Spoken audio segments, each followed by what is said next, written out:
bem-vindos a mais um Saúde e Bem-Estar. Hoje o nosso tema é autismo. E para falar sobre esse assunto, está aqui comigo a doutora Luana de Freitas, que é psicóloga. Seja bem-vinda, Luana. Isso, muito obrigada. E doutora Carla Gameleira, que é terapeuta ocupacional. Seja bem-vinda, Carla. Obrigada, Renata, pelo convite. Bom dia a todos. E vou começar por você, Luana. O que é que define uma criança com autismo? Como é que a gente pode reconhecer uma criança com autismo? Na verdade, Renata, existe uma série de características, né, que apresentam esse contexto do autismo. É o transtorno do espectro do autismo, né, o TEA, o tão falado TEA. Os sintomas, eles podem aparecer desde a criança muito pequena, né? Desde bebê, a criança já pode apresentar esses sinais, como a dificuldade em fazer o contato visual, em se aninhar no colo da mamãe, ou é aquela criança que chora muito, ou aquela criança que é muito quieta. Então, alguns sinais já começam a apontar quando a criança está na fase de bebê.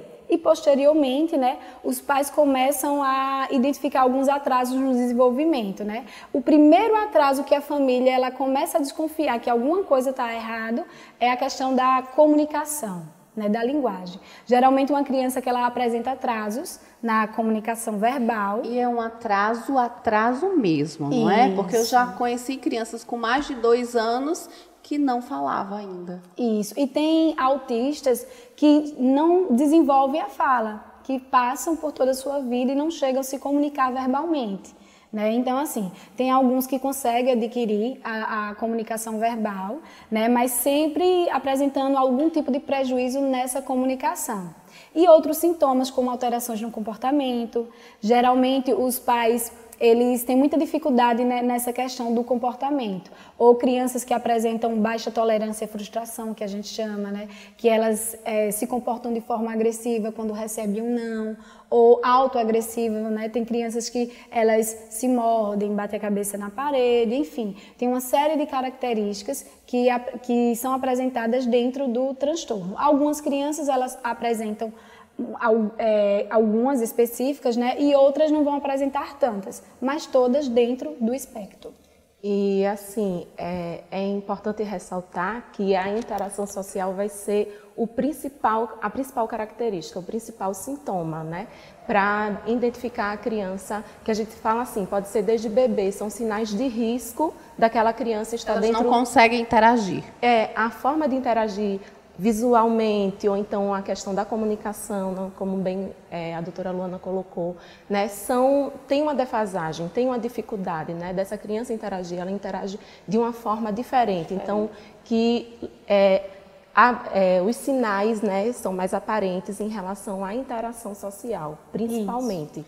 Muito bem. Carla, nem todo mundo tem consciência ainda das atividades de uma terapeuta ocupacional. Explica para a gente o que é a terapeuta ocupacional, qual a função, o que é que vocês fazem e especificando também no caso do autismo.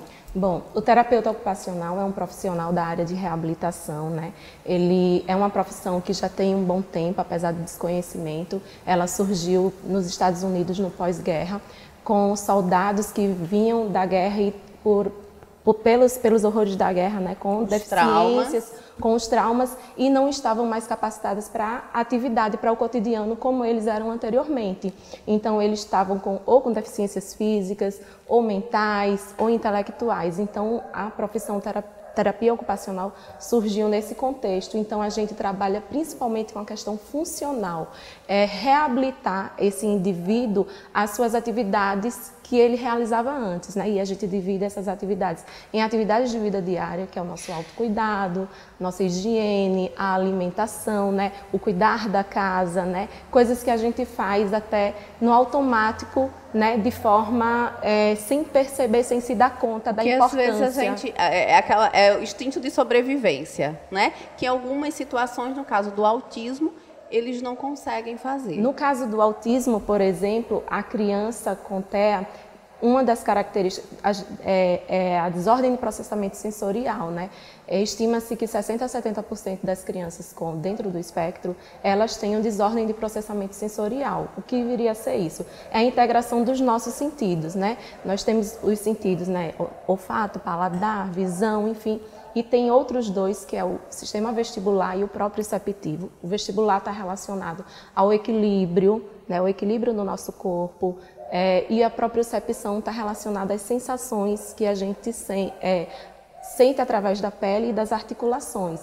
Então, é uma organização, né, desse corpo no espaço. Então, assim, a criança com TEA, ela tem uma desordem de processar essas informações que vêm do ambiente, processar, né, no seu organismo e dar uma resposta adequada. E isso se reflete nas atividades. Eles podem desenvolver maior sensibilidade em alguns dos sentidos, exatamente, não é? Como algumas crianças que têm autismo, as mães começam a desconfiar porque qualquer som que para a gente não nos incomoda, eles é uma atitude normal colocar a mão, tapar os ouvidos. É como uma defesa, né? É a hipersensibilidade auditiva que a gente chama. Então, o que acontece? Os ruídos que para a gente nós conseguimos filtrar normalmente, para eles não são filtrados da mesma forma, né? Existe um aumento, digamos, uma ampliação do que está se ouvindo. Tentar se concentrar na atividade, de repente, que ele está fazendo, de ficar sentado ou de fazer uma atividade, sendo que todos os ruídos do ambiente são distratores para ele e desorganizadores. Então, tentar organizar esse corpinho nesse ambiente e fazer uma atividade, às vezes é muito complicado. E isso também é um dos sintomas na característica do TEA, que são as estereotipias, que elas surgem, né, no comportamento por conta disso, que é o colocar o dedinho no ouvido, né, que é balançar a mãozinha na frente dos olhos para se autoestimular, porque de alguma forma ele se organiza, só que isso não é adaptado. E aí, por isso, a terapia ocupacional intervém, principalmente através da terapia de integração sensorial. O que a gente percebeu foi que vocês trabalham muito juntas, né? A gente fez algumas filmagens do ambiente, do consultório de vocês, e vocês trabalham de uma forma bem lúdica com as crianças com autismo. Vocês têm um projeto, não é? Trabalhar com crianças com autismo, e você mesma estava fantasiada. Como é essa interação de vocês duas com eles? Na verdade, né, nossa interação surgiu a partir das dificuldades, né? E especificamente a interação de Carla, da terapia ocupacional com a psicologia. Por quê? Porque nós trabalhávamos em um centro onde recebíamos muitas crianças, desde do grau leve ao grau severo. E principalmente as crianças que apresentavam o grau severo, elas tinham um comportamento extremamente agressivos, né? Tanto autoagressivos, como de agredir nós terapeutas também. Então, assim, se nós propuséssemos uma atividade para trabalhar a questão do raciocínio lógico, para trabalhar qualquer coisa, isso seria inviável, por exemplo, por conta do comportamento. E foi aí que surgiu a parceria, começou a parceria. Por quê? Porque eu precisava trabalhar o comportamento dessa criança e a terapia ocupacional, a Carla precisava trabalhar a integração sensorial. Então, juntávamos as duas e conseguíamos ofertar um ambiente lúdico, um ambiente em que as duas estavam propostas, né, a reabilitar de fato essa criança. Então, ela respondia muito mais a esse atendimento integrado. Numa mesma atividade, numa mesma brincadeira, num mesmo joguinho, vocês conseguem cada uma atuar de diferentes formas ali. E também, assim, uma questão interessante é que, assim, como era uma instituição e todos os profissionais atendiam lá, terapia ocupacional, psicologia e demais profissionais, a criança vinha de um atendimento para outro. Então, o que se percebia, por exemplo, se primeiro ele passasse pela terapia ocupacional, ela conseguia se organizar melhor para ir para uma atividade. Então, por que não fazer esse atendimento conjunto? Quais benefícios poderia trazer esse atendimento conjunto? Então, a gente fez o teste, né? Então, eu organizava um circuito sensorial e motor para trabalhar as habilidades e também para organizar. Dependendo se a criança fosse muito agressiva, muito agitada, eram atividades que tentassem acalmá-la. Se a criança fosse muito hipoativa, mais paradinha, então eram atividades que deixasse o alerta dela um pouco mais elevado. E aí a Luana vinha querendo trabalhar também a questão da cognitiva, né, de aprendizagem de algum comportamento. Então isso a gente viu que casou muito bem e dava um resultado muito bom em menos tempo do que separado. Então e até também fica difícil às vezes uma mãe que tem uma criança que precisa passar por vários profissionais, isso, né? Exatamente. Na ocasião nós estivemos lá, nós colhemos alguns depoimentos de algumas mães. Vamos ver o que é que elas falaram. A descoberta de um filho com autismo não é fácil. A gente passa a perceber que o autismo não é um diagnóstico, não é uma patologia, na verdade, muito conhecida, muito expandida. Então você começa a perceber algumas dificuldades de como você vai tratar, quem você deve procurar, né, o especialista que vai te apoiar. Receber o diagnóstico de autismo é muito difícil. O Pedro foi diagnosticado com 3 anos, hoje ele tem 9 anos. Então, há 6 anos atrás, nós não tínhamos tanto conhecimento como a gente tem hoje. Então, inicialmente, eu e meu esposo, nós ficamos conversando horas e horas, choramos muito. A gente perdeu o chão, nós não sabíamos o que fazer. Até porque a ideia que nós tínhamos de autismo era uma coisa insana, uma pessoa louca, uma pessoa que tinha que viver presa dentro de casa. Nós não sabíamos, nós não tínhamos ideia a quem recorrer e como seria a nossa vida, sendo o nosso primeiro filho autista. Quando você começa a fazer o tratamento com a criança, que tem inúmeros profissionais que te ajudam, o terapeuta ocupacional, a fono, a psicóloga, você consegue ver que esses profissionais, eles te ensinam de como vai ser a vida do seu filho e como você deve fazer isso da melhor maneira, da maior naturalidade possível. A doutora Luana, quando ela nos recebeu, ela conversou com a gente, deu todo o apoio e disse: olha, eu não tenho dúvidas que seu filho é autista. E não se preocupe, nós vamos iniciar o tratamento, vocês estão no lugar certo e o resultado, a evolução, o desenvolvimento depende da aceitação. Então, a partir do momento que vocês aceitarem, vocês vão enxergar que é um mundo diferente que o seu filho vai viver. Então, essas terapias faz com que a criança possa ter um desenvolvimento de ser uma pessoa independente. Ela não fica mais tão dependente de você como pai. Lógico que eu tenho que acompanhar todo o processo, todo o andamento, todo o dia a dia do Pedro.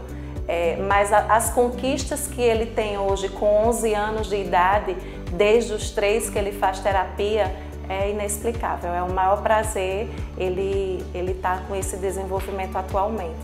Pedro hoje, com 9 anos de idade, é uma criança muito feliz, é uma criança super saudável, é uma criança muito querida na escola, é uma criança que ajuda os colegas na escola. Inclusive, ele tem mais 2 irmãos que aprenderam a ler com Pedro. Então, Pedro hoje, digamos assim, ele é a alegria da família. Ele é um motivo de união, de estar todo mundo junto, todo mundo sempre preocupado, ajudando no tratamento dele. Então, Pedro é uma criança muito feliz, embora tenha as limitações, mas é uma criança que convive muito bem em qualquer ambiente.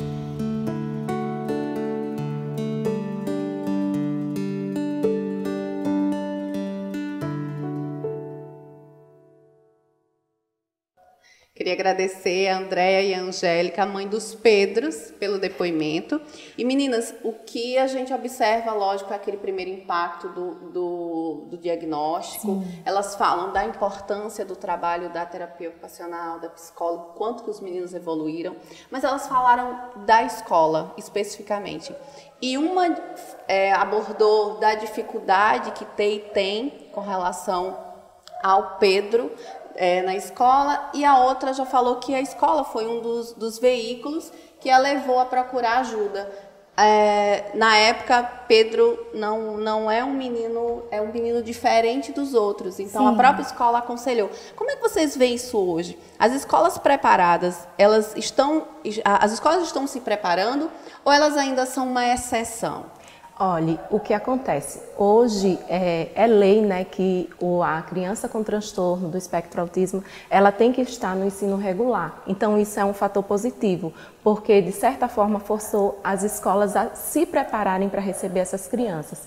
E nós costumamos dizer que a escola é importantíssima, inclusive na questão do diagnóstico, da descoberta do autismo, porque eles percebem, né, essas diferenças de comportamento e, dependendo da relação que tenha com a família, consegue passar para a família e até encaminhar para uma avaliação. Então, muitas vezes o começo de tudo. Até porque elas disseram que hoje elas consideram os filhos dela os meninos, crianças de desenvolvimento normal, não é isso? A gente vai continuar falando no próximo bloco sobre autismo. Não saia daí, até daqui a pouco.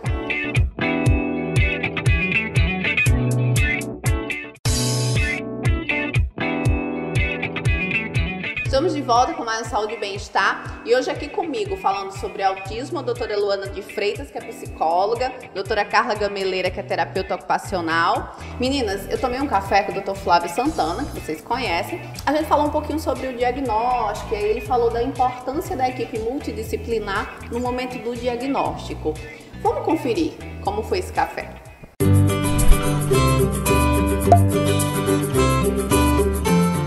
Sejam bem-vindos a mais um Café com Especialista. E aqui com a gente, quem está tomando um café aqui com a gente, o Dr. Flávio Santana, que é neuropediatra, que vai continuar falando sobre autismo. Flávio, obrigado por ter aceito o nosso convite. Eu que agradeço. Mais uma vez no nosso programa, né? Obrigado mais uma vez. Flávio, quais são as principais causas, motivos que levam uma mãe te procurar e aí você poder desconfiar ou de cara perceber que pode ser um autismo? É uma excelente pergunta para a gente começar. Então, a gente pode dar um link para essa pergunta falando de sinais precoces de autismo. Porque são essas queixas que as mães percebem que são aqueles sinais precoces que a gente sabe que existem, certo? O principal motivo de procurar um especialista no consultório é o atraso na linguagem. A criança que ela compara com as outras mães e ela vê que o filho dela não está falando do jeito que era para falar. E é importante a gente deixar um marco que aos 18 meses de idade a criança tem que estar falando 5 palavrinhas. Então, aos 18 meses, se ela já não fala 5 palavras, alguma coisa está errada. Existe aquela história, é importante a gente falar isso, é até engraçado, da desculpa assim, não, tem um primo de uma tia, de uma irmã que falou. Mas a coisa é tão rara, se você parar para pensar, que ficou marcado naquela família, não é o normal. Então, não adianta ter isso como desculpa. Outra coisa são alguns especialistas que não estão preparados, inclusive pediatra também, e tem uma frasezinha que 80%, até mais, dos pacientes que eu dou diagnóstico de autismo já ouviram. Não está no tempo dele. Não, deixa que tá, é o tempo dele. Essa frase é horrível. Então, chegou aos 18 meses, não fala 5 palavras, tem alguma coisa errada. Procure um especialista. Existem os precoces, né? Lógico que existem os precoces, mas não passar de 18 meses para começar a falar. No caso do autista, da criança com autismo, ele não fala nada ou ele fala um pouco menos que 5? Como é nesse caso? Hoje, Renata, o diagnóstico de autismo ele não passa pelo atraso de linguagem. O atraso de linguagem ele faz parte, como eu te falei, é uma pista, certo? Um despertar. É um despertar. Vai procurar o especialista. Assim como existe outro, que é importante a gente falar antes de eu te responder, que é aquela história da mãe chamar a criança e a criança não responder. Isso é muito frequente. É aquela criança que você chama pelo nome e ele não te dá atenção. Algumas, inclusive, elas suspeitam que é surdo. Então, chamar e não responder é a segunda causa mais frequente da mãe procurar o especialista. A criança que atrasa para falar, que chama e não responde, são sinais precoces importantes. E são sinais gritantes, né? São, né, Flávio? sim. Porque existem algumas crianças que são desatentas, né? Às vezes, quantas vezes a gente está assim concentrado, alguém chama, a gente não escuta. Mas são sinais gritantes, de chamar mesmo várias vezes e não responder. Não dá atenção para a mãe. Então, a mãe, o pai, o irmão, seja quem for, ele é como se ele fosse surdo mesmo. E aí é que está, o grande problema do autista é a comunicação. A gente está falando de autista, né? O nome certo da patologia é transtorno do espectro autista, mas o termo autista não está errado, é um termo que se consagrou e pode ser usado. Mas o autismo mesmo, o diagnóstico de autismo, ele passa por duas características. Uma, tem que ter as duas, certo? Os define. Uma é o prejuízos na comunicação social. São crianças que não interagem com outras crianças. E não basta estar ali no meio das outras crianças e correr e ele está correndo atrás. Tem que haver uma comunicação, tem que haver interação. É uma criança que normalmente se isola. Esse é um critério que tem que ter. E o outro é que a gente chama de comportamentos restritos e repetitivos. São alguns comportamentos, como o próprio nome já diz, repetitivos, que eles fazem com muita frequência. Existem as estereotipias, que são comportamentos motores, de balançar a mão, de se balançar, de balançar a cabeça. Mas existem comportamentos do tipo brincar com partes do brinquedo, e ele pega, em vez de ele dar função ao brinquedo, ele brinca com aquela partezinha do brinquedo e fica com aquilo ali o dia todo, entendeu?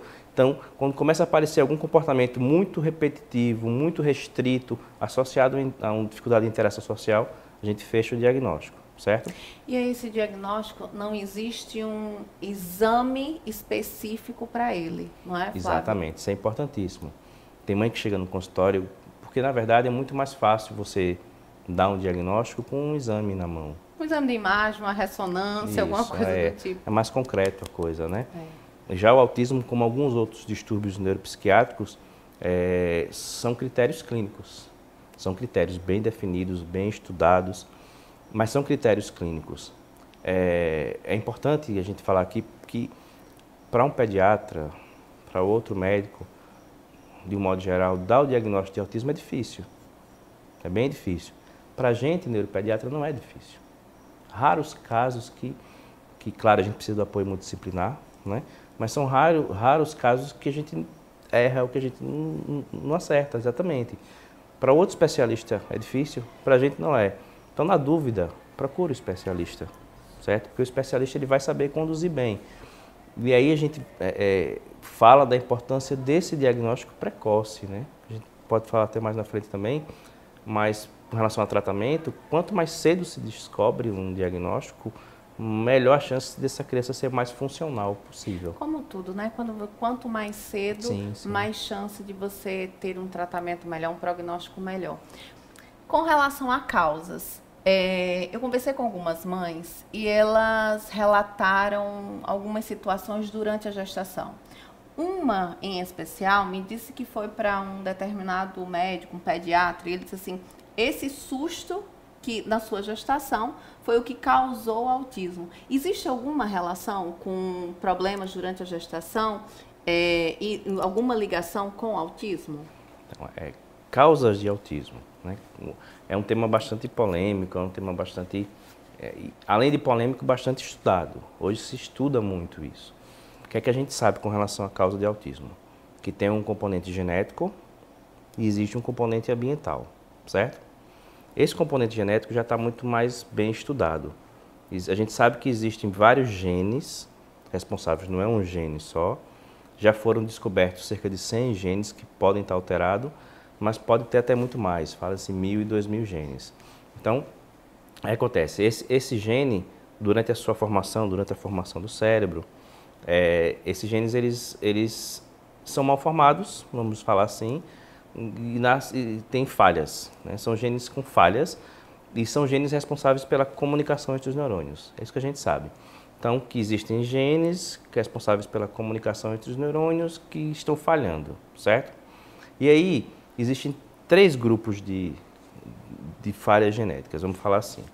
Existe aquela criança que já nasce com essa falha genética, já está lá no desenvolvimento e que essa falha mostra que essa criança vai ter autismo, tá? Existe aquela criança que a gente sabe que não tem falha genética nenhuma, que a gente sabe que não vai ter autismo. E existe aquela criança que entra na sua pergunta que nasce com falhas genéticas que levam a predisposição a ter autismo. Ela pode desenvolver ou não. E aí essas falhas genéticas a gente não sabe exatamente quais, mas sabe que existe. O que é que vai fazer levar ao autismo? Aí vem os fatores ambientais, certo? E aí, nesses fatores ambientais é que existe muita especulação, certo? Com relação a susto, nunca ouvi falar. Mas, por exemplo, a gente já sabe hoje que o uso de cigarro na gestação, se a criança lá na formação é essa que tem uma predisposição, pode fazer com que apareça. Intraútero, né? Aquele cigarro ainda na gestação. Mães que têm a gravidez, são fatores intraútero ainda. Mães que na gravidez tiveram essa gravidez em ambiente com muita poluição. Você sabe que existe uma relação gravidez na poluição. Nessas crianças que têm uma predisposição genética, pode levar à prematuridade. Crianças que nascem prematura, que têm essa predisposição. Ou seja, são crianças que têm a predisposição. Existem crianças que não têm falha genética nenhuma, que pode ter a poluição, o cigarro que for, que não vai ter. Acontecer. Ela tem que ter a predisposição. E existem outras que, independente de qualquer coisa, já vai ter. Então, existem esses 3 grupos, entendeu? Mas isso intraútero. Isso intraútero. Intraútero. Não nasceu de repente, tem a predisposição, mãe não fuma, ambiente sem poluição, nasceu e depois do nascimento desenvolver? Não. O que a gente tem, pode até ter, mas o que a gente tem de estudos mais é com relação a estresse ambiental, a gente chama assim, intraútero, durante o desenvolvimento desse cérebro. Porque é um transtorno do neurodesenvolvimento. Então, durante esse desenvolvimento do cérebro, alguma falha aconteceu que fez com que esses genes não funcionassem direito. Ok. Certo? Flávio, eu coloquei nas redes sociais que eu ia fazer essa entrevista com você, se alguém tinha alguma dúvida, e eu recebi vários relatos de pacientes seus no meu direct. Uhum. E uma delas foi a Edivânia, que ela tem gêmeas, as duas têm autismo. E aí veio, a gente... Lindas, por sinal. Ela colocou a foto, são realmente. E aí a minha pergunta para você é, qual a probabilidade quando a gravidez é univitelina ou gravidez de gêmeos, sendo univitelinas ou não, de gêmeos, a probabilidade de um ser autista, dos 2 serem autistas, e no caso de uma criança ser autista, numa próxima gestação, qual a probabilidade do próximo poder ser ou não autista? Uhum. Essa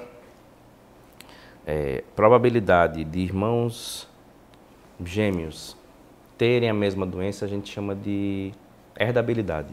É o potencial de herdabilidade da doença. Gira em torno hoje de 80%. Então, se você tem um gêmeo, o outro vitelino deles ter autismo, a chance é em torno univitelinos, é em torno de 80%. O bivitelíneo já é uma porcentagem muito menor, assim como o outro filho. É uma porcentagem que gira em torno de 10%. É uma porcentagem mais alta do que a nossa que não tem autismo na família. Claro, é a porcentagem maior, mas não chega a ser uma porcentagem tão alta, gira em torno de 10%. É alta se comparado com a população em geral, tá? Mas a população em gêmeos univitelinos é muito maior, a probabilidade, gira em torno de 80%. Muito bem. Outra paciente sua, mãe de paciente sua, que é Fabiana Goldin, ela falou sobre distúrbio de sono. E aí você fez um tratamento até com um medicamento que é utilizado hoje com frequência para distúrbio de sono e que ele melhorou bastante. Todo autismo, ele pode desenvolver distúrbio de sono? Existem o que a gente chama na medicina de comorbidades, né? Quando você tem uma doença associada a outra coisa que acontece, outra doença que acontece junto. Por exemplo, a gente sabe que 80%, em torno de 80% das crianças com autismo podem ter uma deficiência intelectual. São crianças que têm um QI abaixo do normal, uma deficiência intelectual. O distúrbio do sono é um deles, o TDAH, etc. Então, o distúrbio do sono é um deles. Vira em torno também de 10 a 20% das crianças com autismo pode ter o distúrbio do sono. Mas é facilmente tratadas? Depende. Como eu te falei, cada caso é um caso. Tem crianças que são fáceis de tratar. Existe uma coisa que a gente chama de higiene do sono, né? Que são dicas que a gente dá à mãe para tentar fazer com que essa criança durma melhor. O distúrbio, a insônia, distúrbios do sono é uma queixa frequente também no consultório de neuropediatria, muito frequente. A gente sempre tenta orientar uma higiene do sono antes, né? Existem algumas dicas de diminuir luz, diminuir barulho, rotina, essa é a palavra principal para distúrbio do sono. Então, se um dia a gente vier falar de insônia aqui, distúrbio do sono, a gente vai entrar mais a fundo nisso, mas é importante dizer que precisa ter uma rotina, ou seja, precisa que todos os dias seja do mesmo jeito. Para a criança com autismo isso é mais fácil, porque ela já tem a rotina, já é uma coisa que faz parte do quadro. Então, rotina é extremamente importante.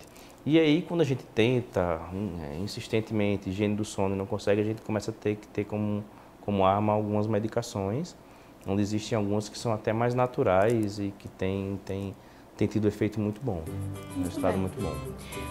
Flávio, chegando mais um fim do Café com Especialista, queria te agradecer, você sempre muito solícito com os nossos pedidos, sei da tua correria, sei que fica entre Arapiraca e Maceió, mas sempre abriu esse espaço aqui pra gente. Queria te agradecer mais uma vez. Eu que agradeço, Renata, a gente que estava lembrando hoje que está no segundo programa, né, presente. Isso. Eu continuo acompanhando o programa e eu que agradeço. Parabéns também pelo programa. Obrigada. E eu quero agradecer você por ter ficado com mais um Café com Especialista e a gente continua tomando o nosso café. E até o próximo Café com Especialista. Tchau!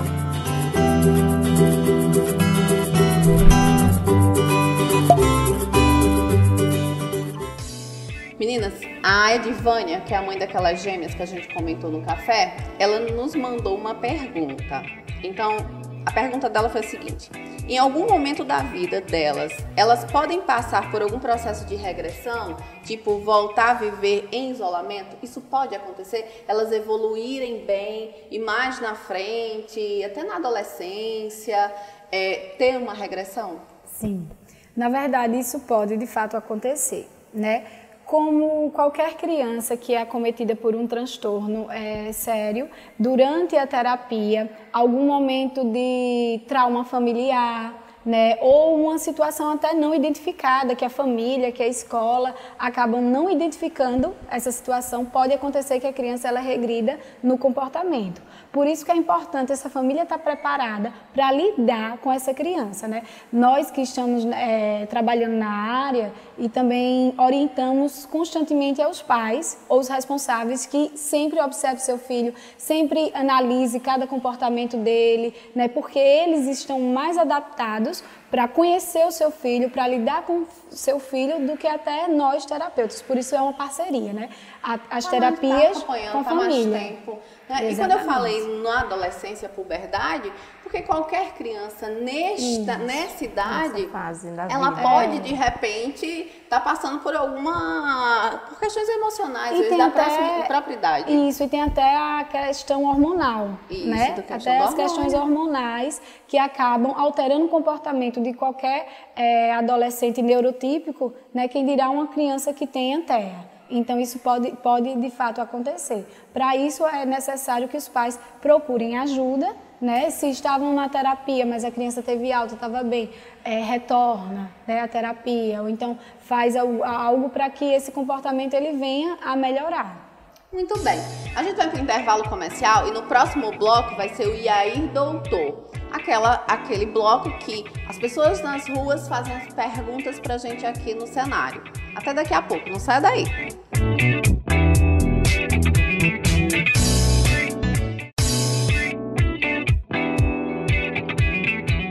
Estamos de volta batendo um papo sobre autismo com a doutora Luana Freitas, psicóloga, a doutora Carla Gameleira, terapeuta ocupacional.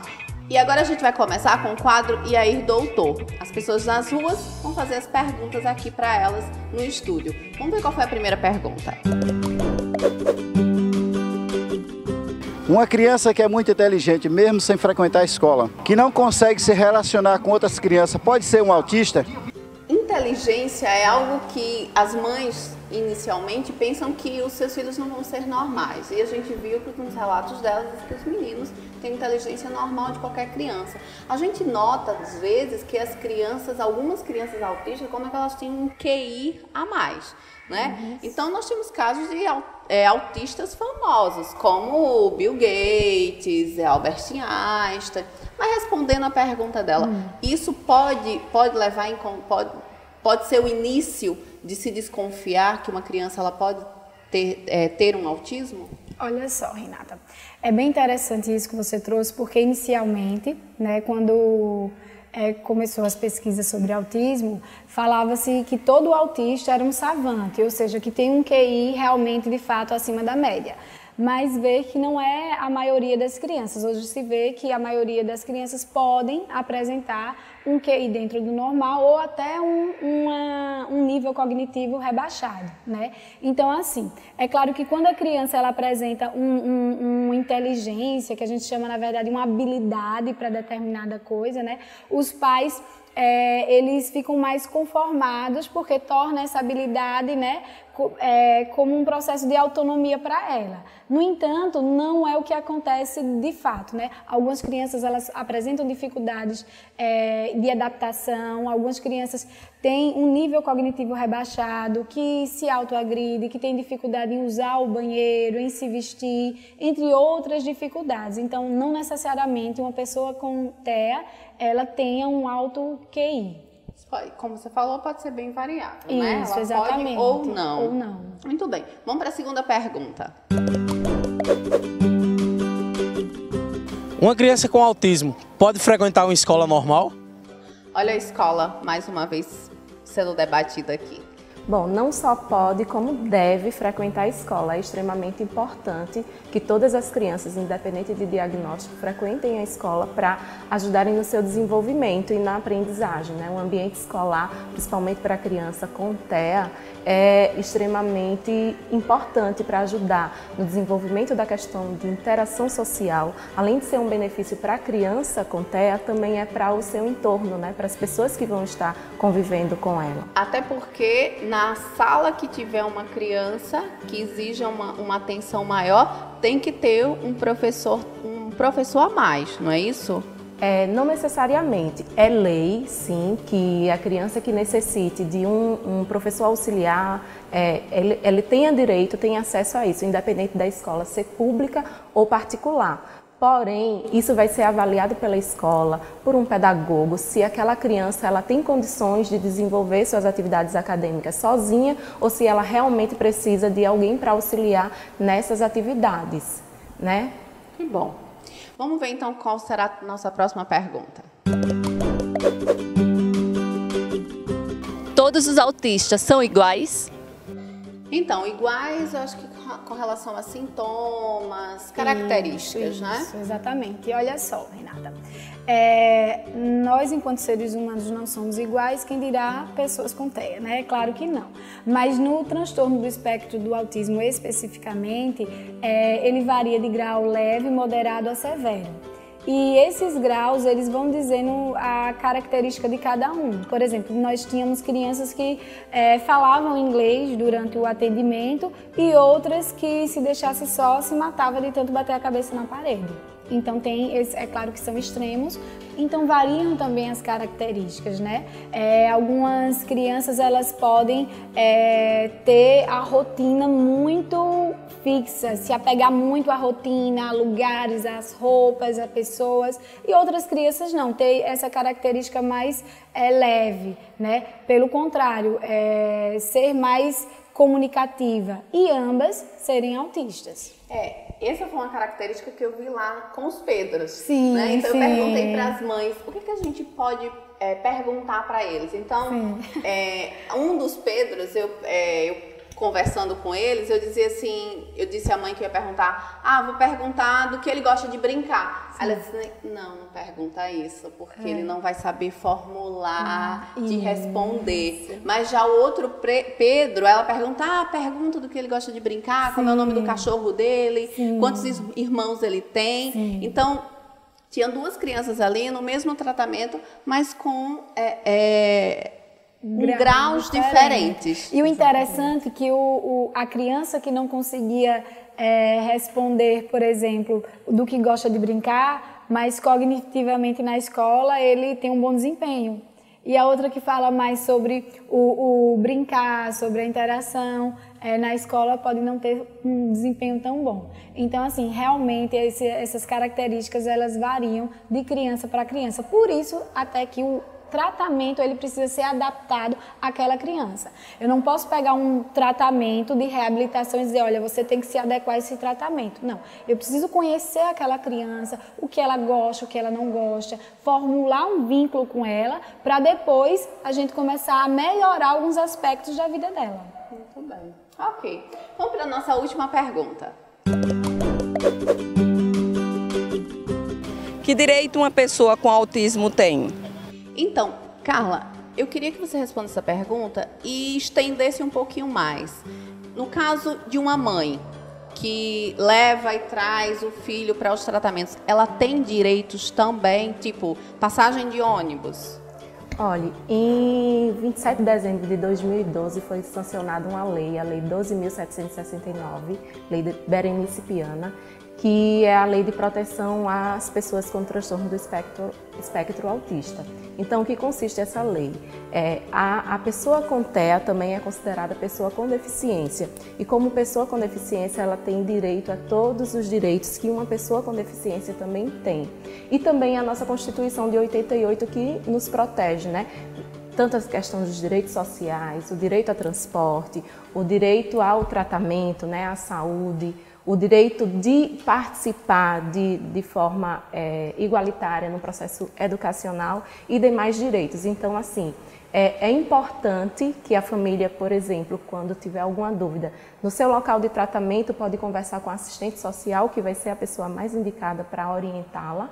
E aí ainda temos na cidade ou no município, desculpe, os CRAs, os CREAs, que também vão poder orientar melhor essa família quanto a seus direitos, né? E como ir em busca desses direitos, né? Para auxiliar, muitas vezes no tratamento, né? No deslocamento para o tratamento, porque o que acontece hoje em dia, nós não temos, apesar de ter, a gente falar já bastante sobre o autismo, mas ainda é uma realidade que os municípios, eles não têm os seus centros próprios de atendimento, então essas famílias têm que recorrer a outras cidades, né? Deslocamento, tem a questão do deslocamento para poder ter acesso a esse tratamento. Então é importante que eles tenham consciência que existe uma lei específica para o autista, né, que ampara legalmente na busca desses direitos. Ótimo.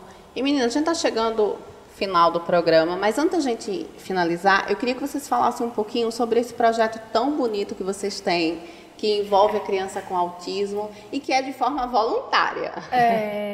Na verdade, assim, nos encanta muito, né, desse projeto. Nós atendemos um grupo, né, de crianças com TEA, né, que vocês vão ver essas crianças. E assim, o que é que a gente percebeu? Que em algumas crianças o atendimento terapêutico individual, ele estabilizou. Precisava de algo mais para aquela criança desenvolver. Então, daí surgiu essa oportunidade de colocarmos essas crianças entre pares, que a gente chama entre iguais. Por quê? Porque quando eu coloco uma criança com autismo, com uma criança neurotípica, muitas vezes ela reconhece que aquela criança não tem o desenvolvimento dela.